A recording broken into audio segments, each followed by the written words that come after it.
appears to be recording. Okay, so thanks again for helping us out. So here's what Mrs. Kelsch has given me for you. I have a problem here that has an already written down solution, somebody else's work to solve the problem. So what Mrs. Kelsch would like you to do is to look at that person's work and explain the steps. So if it had been an example in class, what would the words have been, or if you were explaining it to a friend or whatever, what are the words that go with the steps? Okay? So before I give you the solution though, I'm going to give you the problem without any solution at all, just so you can read the problem, and if you have questions about the problem, you can ask them before you actually see the solution. So I'll give you a chance to read the problem.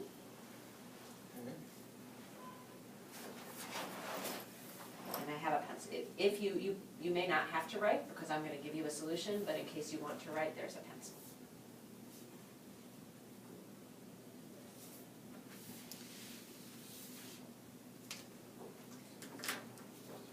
So I'm going to stop you for a moment, because you don't actually have to solve the problem.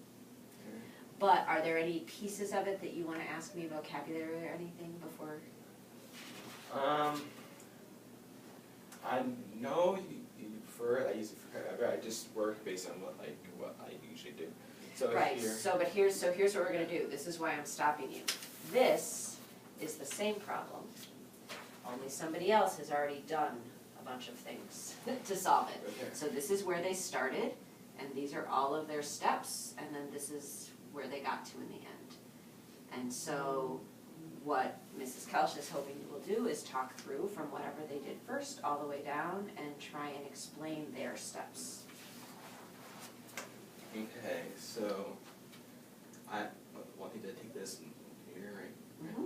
So that is 12, and that is 4, and 4 divided by 12 is 6. Good catch. 6 divided by is 2, and then this person put the 2 and write it right here to what they found the difference between. I said 5 right here.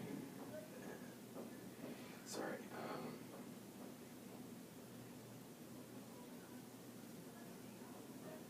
So here they distributed out the 2. And bisects 2x plus 10. And then they subtracted the 9 from here to get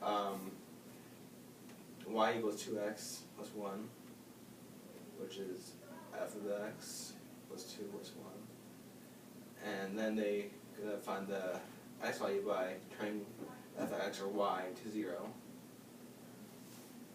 And then they minus the 1, and then they subtract the 1/2 for the x, get the solution that this is the x-intercept. All right, so I'm going to ask you some follow-up questions.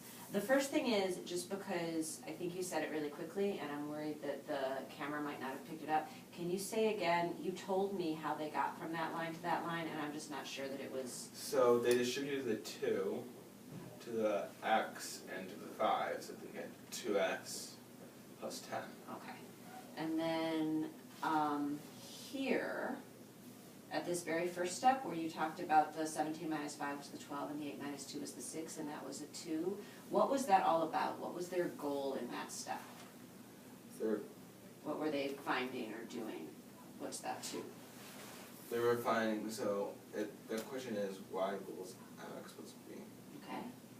And they're trying to find the slope of this. And why does that find the slope? Can you try to tell me a little bit about that? So Why questions are hard, I yeah. know.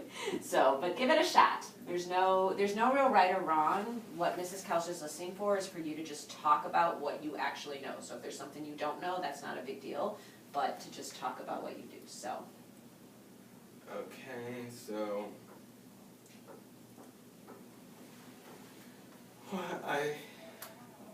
I do know that this is just a simple subtraction and division. I guess I wouldn't do brush up how to get here to here. So what is being subtracted? Where do the numbers come from in that problem? Like the- So I guess 17 comes from like right here, and negative 5 is right here, and negative 2 is right here. So I Okay. guess they just took the first two numbers, you take these things here, and then subtract them by the first two of this column right here. And then they put the 2 right there, right? Right. The 9 and the 5, where did those come from? 9 and the 5, well, so there's a negative 9 right here, and there's positive 5 right here. So I guess they just took those, and since it was like probably y minus whatever the value was, these were, and this x plus whatever this x was, and just so that just made it both positive. Okay. And then down here, why is that a 0? Can you say a little bit Because about we're trying to that? find the x-intercept, and the easiest way to find the x-intercept is to cancel out the y with the 0. So you could just add and then divide through x, which would equal x. And why is it that a 0, you said 0 is the easiest thing to do? Is there more to that? Why is it that we're using 0? Because if most like taking this reverse and trying to get the y-intercept, you would basically go to say y equals 2 and take the x and subtract 0 plus 1, and y-intercept would be 1. Nicely done. Up here, you talked about y equals mx plus b. Like at some point, you were talking about y equals mx plus b, and that was part of why they were finding the slope or the m. Did they use y equals mx plus b anywhere on the page? Do you see it? That's right here. Nice. Okay. Do you remember what this one is called? Yeah, I'm not really good at the vocabulary. That's totally fine. Lots of people aren't. That's totally fine. I just know that it's kind of this equation that we use. Why do you think they went and why do you think this came later, that they didn't go right to y equals mx plus b?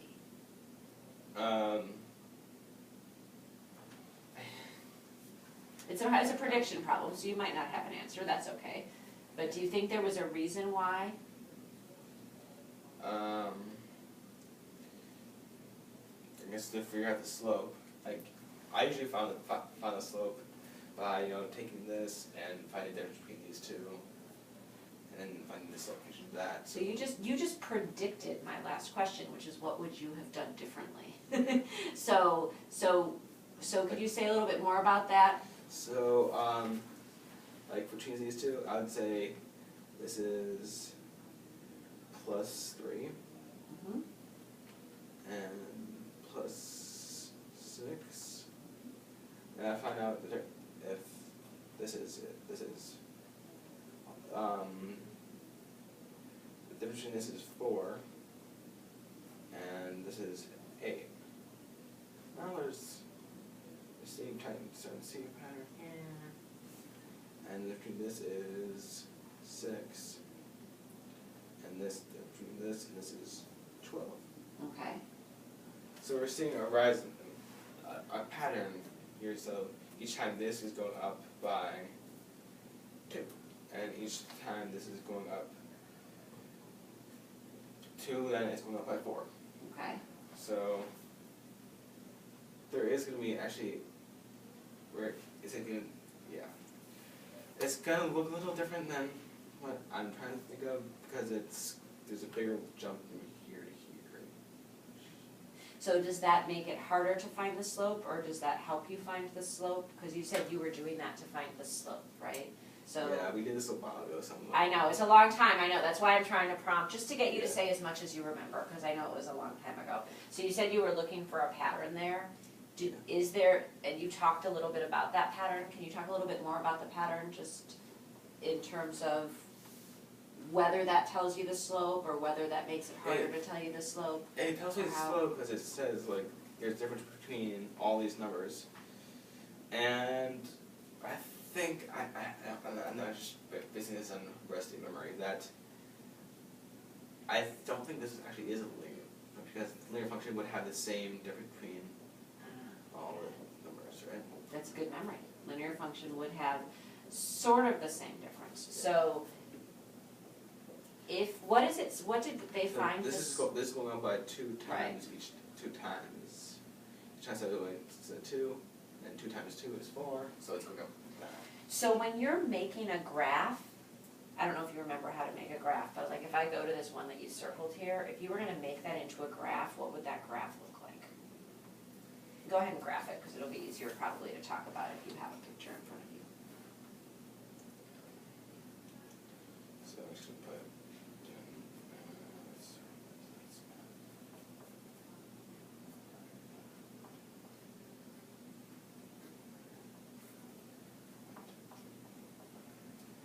and so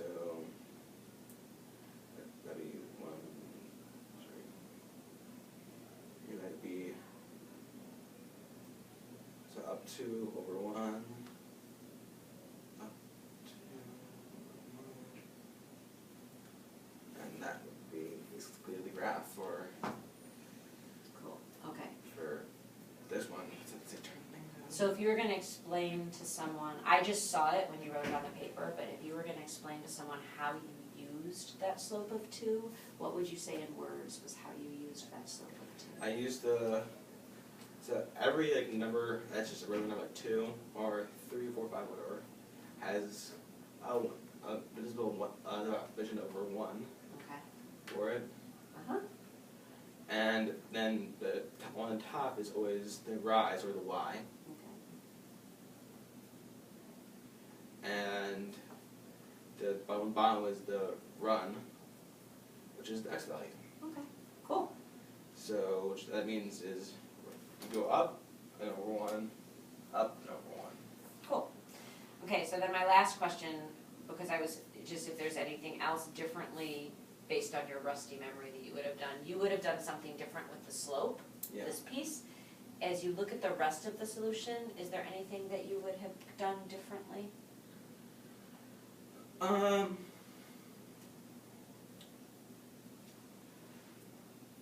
Well, I don't think so. Okay. You don't have to, I just wanted to give you an opportunity. Yeah. That's good? All right. I'm gonna go shut off the camera. That's all Mrs. Kelch wanted.